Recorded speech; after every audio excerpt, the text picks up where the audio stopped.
Hey there, it's David Cinelli here, Realtor with Royal Paint Signature, with another Home Tip Tuesday.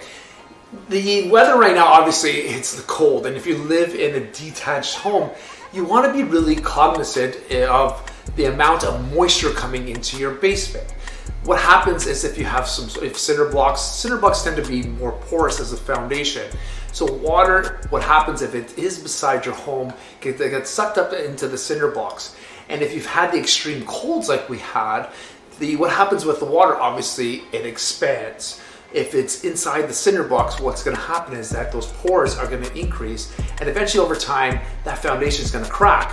And if it cracks, it's going to lead to flooding in your basement, and therefore you have to go out to the back and try to figure out, from outside, dig around, and you have to waterproof the home. So there are some early signs of how to detect whether or not your foundation is going to need some repair or not in the immediate future. And what you can do is purchase one of these. What it is a moisture reader. And if you turn it on, these moisture readers on the back will tell you like if it's dry, if it's warm. Now, because it is cold outside, if you're using a moisture reader in your basement along the walls, if you are detecting now that there is some moisture, you're going to probably have a problem.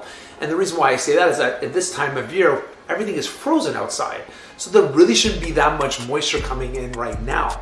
And if you are during this time of year where everything is frozen outside and you are getting moisture, chances are there might be a bigger problem when all that ice melts and thaws. So you might want to get a professional in there sooner than later. So this little handy device, which costs you anywhere from $50 to $100 depending on the depending on the brand of which you get, can really save you thousands and thousands of dollars. So buy yourself one of these moisture readers. This one itself, you can check the different types of structure behind it or materials behind it, whether it's drywall, whether it's masonry, etc. And then test your basement to find out if there is any moisture leaks in there and try to solve them as soon as possible.